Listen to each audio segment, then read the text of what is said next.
¿Qué tal? Buenos días, hermano. Muchísimas gracias por estar aquí, por acompañarme en este canal de Es Hombre de Fe. Muchísimas gracias por tu tiempo. Quiero pedirte de favor que si puedes compartir este video para que otras personas también alcancen la palabra que Dios tiene para nosotros. Estamos viendo en Mateo capítulo 28, versículo 19, cuando Jesús les da esta ordenanza a los discípulos de ir y que hicieran discípulos para todas las naciones. Amén. Y hemos estado hablando precisamente de este tema, de cómo Jesús se enfocó en un grupo pequeño y los discipuló, les enseñó grandes cosas para que ellos pudieran a su vez ir enseñando a las demás personas que venían aprendiendo detrás de ellos. Pero bueno, entonces quiero invitarte a que me acompañes en Mateo capítulo 19. La palabra de Dios dice así: por tanto, id y hacer discípulos a todas las naciones, bautizándolos en el nombre del Padre y del Hijo y del Espíritu Santo. Y hemos hablado de este tema, de que Jesús dijo que hiciéramos discípulos, ¿ok? Y eso es uno de los problemas que yo veo dentro de la iglesia, que muchas veces la gente nos preocupamos como iglesia de ir a ganar almas para Dios, pero se convierten en únicamente creyentes y son miembros de la iglesia, pero no se quieren convertir en discípulos. Y hemos estado hablando precisamente de esta palabra, discípulos. ¿Qué significa discípulo? Pero entonces, para nosotros poder hacer discípulos, yo me tengo que convertir en un discípulo primeramente. Y hemos estado hablando de algunas de las características. Número uno era la obediencia, o sea, tenemos que obedecer a la palabra, tenemos que obedecer a Dios sin más, es parte obligatoria. Más Jesús les decía: ¿por qué me dices Señor, Señor, si no haces lo que yo digo? En otro pasaje dice: si me amas, guarda mis mandamientos. Entonces, en una y otra vez Jesús hacía un hincapié en que debemos de recurrir siempre a la obediencia de parte de Dios. Y otra de los requisitos era ser comprometidos. Pero la semana pasada nos quedamos en que como discípulos debemos de amar. Entonces, el primero y más grande mandamiento es amar a Dios con todo nuestro corazón, con toda nuestra mente y con toda nuestra alma. Y el segundo es semejante a esto, que es amar a nuestro prójimo. Entonces, nuestro común denominador debe de ser el amor.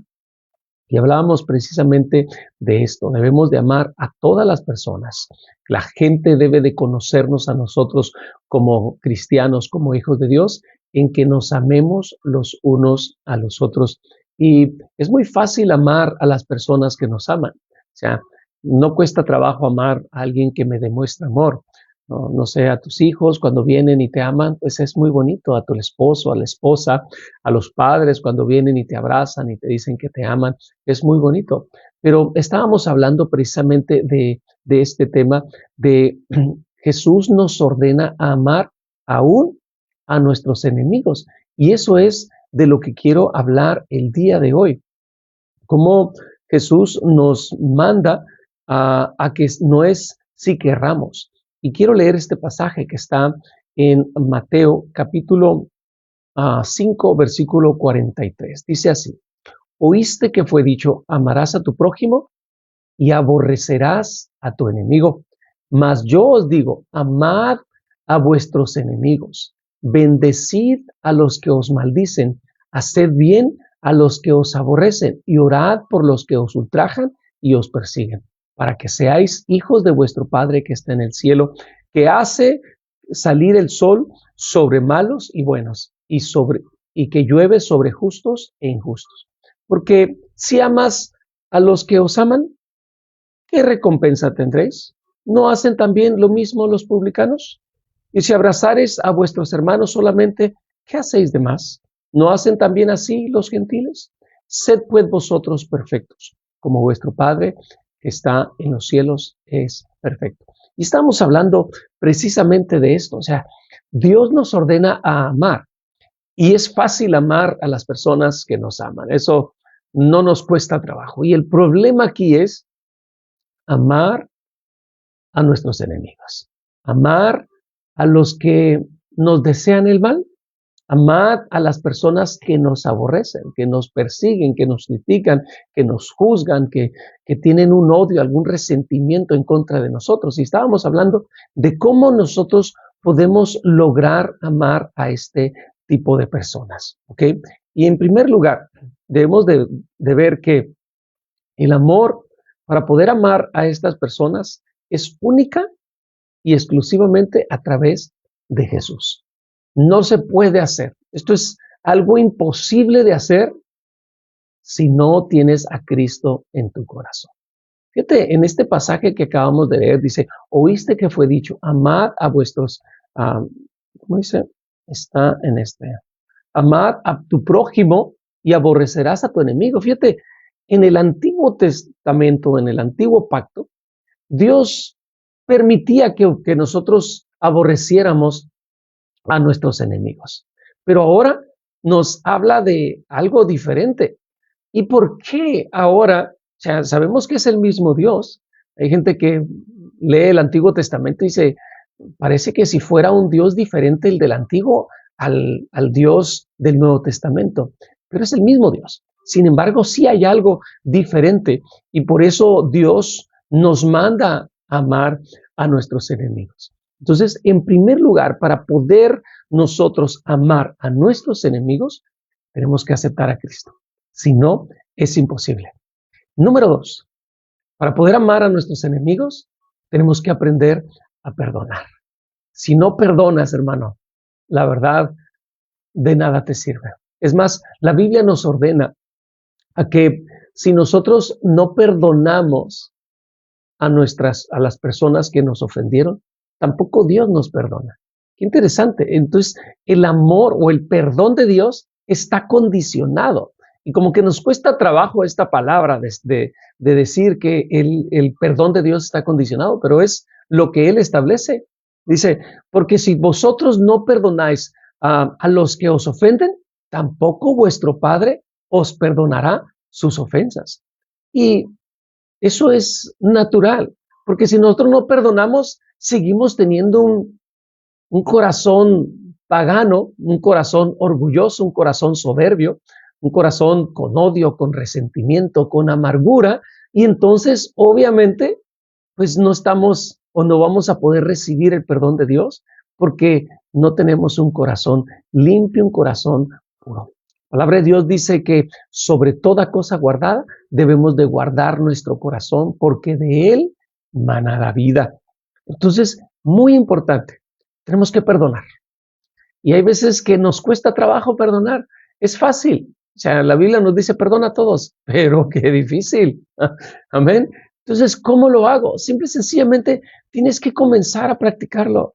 Hay veces que de niño somos o de jóvenes vamos guardando muchos rencores, mucho odio y lo único que estamos haciendo es, no sé, amargándonos y guardando cosas ahí como un veneno en nuestra vida en contra de una persona que quizás esa persona ni se acuerda de lo que nos hizo y sigue su vida y nosotros con un odio vivimos como anclados a esas cosas. Entonces, tienes que practicarlo. El perdón es una obediencia, que vamos a verlo un poquito más adelante. Tú tienes que decidir perdonar. ¿Okay? Si alguien me hizo algo, yo lo perdono. Así de fácil. Entonces, tienes que comenzar a practicarlo. Quizás al principio nos cuesta trabajo porque no estamos acostumbrados a ser así, pero a medida que nosotros practicamos y lo perdono, y lo perdono, y lo perdono, y lo perdono, y todas las veces, es más, una vez Pedro se acercó con Jesús y le dijo, maestro, ¿cuántas veces debo de perdonar a mi hermano? ¿Hasta 7? Así como que, uy, qué bueno soy, ¿no? Qué misericordioso. Y Jesús le dijo, no te digo que 7, sino 70 veces 7. Y esta hace una connotación de que todo el tiempo tenemos que perdonarlo, no nada más llevar un registro de ya te voy contando, ya vas terminando con las ordenanzas que Dios me dio de poder perdonarte. No, o sea, es infinito, debemos de perdonar a todos, ¿ok? Entonces, bien importante, perdonar a las personas. Y eso nos llena de amor. Y ya no vamos a guardar nada en contra de esas personas que nos hicieron algún daño. Amor. Y sobre todo, esto es algo importante, que estábamos hablando de eso, del antiguo y el nuevo. ¿Por qué ahora Dios sí nos ordena a que amemos a nuestros enemigos? Es bien sencillo, porque antes el Espíritu Santo no había sido derramado sobre toda carne. ¿Okay? Ahí vemos en las profecías del profeta Joel, donde dice, en los postreros tiempos derramaré de mi espíritu sobre toda carne, sobre los niños, sobre los jóvenes, sobre los hombres, mujeres, sobre los adultos, sobre los viejos también. ¿Ok?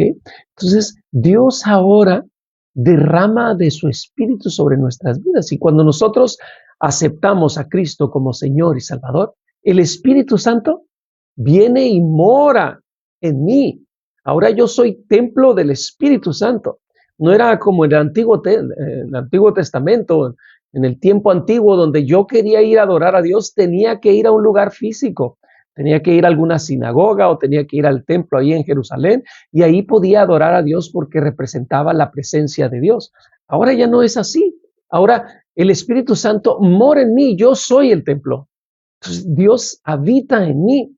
Entonces, por eso la gran diferencia. En aquel entonces era imposible amar porque no tenías a Dios en tu corazón. Pero ahora que Dios vive en nosotros, nos da la capacidad de poder amar. Amén. Y la Biblia habla en el griego de 4 diferentes tipos de amor.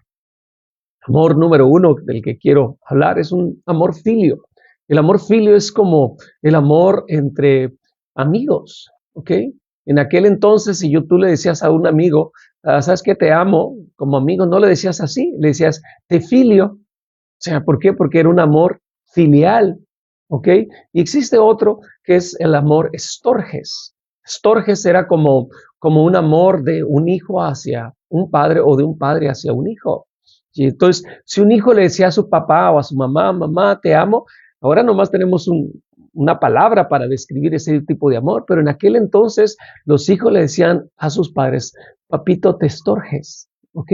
O te filio, cuando era un amor de amigos o un amor fraternal, ¿ok? O también hay otro amor que se llama eros, que es el amor erótico como lo conocemos hoy en día, y era ese amor entre la pareja. El esposo le decía a su esposa, te eros, o la esposa le decía así, viceversa. Entonces, eran amores humanos, eran amores naturales, y eran los amores que existían en aquel entonces. Bueno, no de que no haya existido este amor, el cuarto amor, el amor ágape, siempre ha existido porque Dios es ágape, Dios es amor divino, pero la diferencia es de que en aquel entonces ese amor divino no había sido vertido, no había sido puesto en la vida de las personas. Y ahora que nosotros aceptamos a Cristo como Señor y Salvador, el Espíritu Santo viene y mora en nosotros y Él nos da ese cuarto amor. Es un amor divino, un amor maravilloso, un amor que perdona, un amor que entrega, que da su vida. Eso es lo que Jesús hizo. No hay amor más grande que uno ponga su vida por sus amigos o por sus enemigos. Y es lo que Jesús hizo. Jesús vino y murió en la cruz.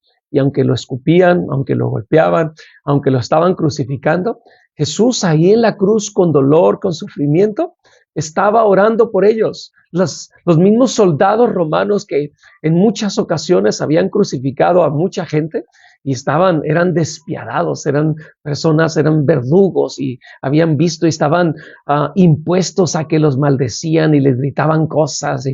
Y cuando crucificaron a Jesús, Jesús estaba ahí en la cruz, en dolor, en sufrimiento. ¿Y sabe qué estaba haciendo? Estaba orando por ellos. Decía, Padre, no les tomes en cuenta este pecado. Padre, perdónalos porque no saben lo que hacen. Los soldados, la gente que estaba ahí decía, ¿quién es este hombre? O sea, ¿por qué él se comporta diferente? O sea, no habían conocido a ninguna otra persona con ese amor perdonador. Pero ¿saben qué era? Era el amor divino, ese amor ágape siendo manifestado a través del amor hacia los enemigos. Y ahora tú y yo estamos viviendo en esta dispensación y tenemos disponible ese amor ágape en nuestras vidas. Entonces, Claro que sí se puede. En aquel entonces no te pedía Dios algo que era imposible, pero ahora, por eso Dios te dice, oíste que fue dicho, amarás a tu prójimo y aborrecerás a tus enemigos, mas ahora yo os digo, ¿por qué? Porque ahora sí es posible, porque el Espíritu Santo mora en nosotros y produce el fruto del Espíritu, que es amor, gozo, paz, paciencia, benignidad, bondad, mansedumbre, templanza y fe. Y ese amor del que está hablando, el fruto del Espíritu, es un amor divino, un amor agape. Y es así como nosotros podemos perdonar a nuestros enemigos. Se nos acabó el tiempo. Muchísimas gracias por estar aquí. Vamos a continuar con este tema, primeramente Dios, el día de mañana. Espero que tengas un hermoso y bendecido día. Muchas bendiciones.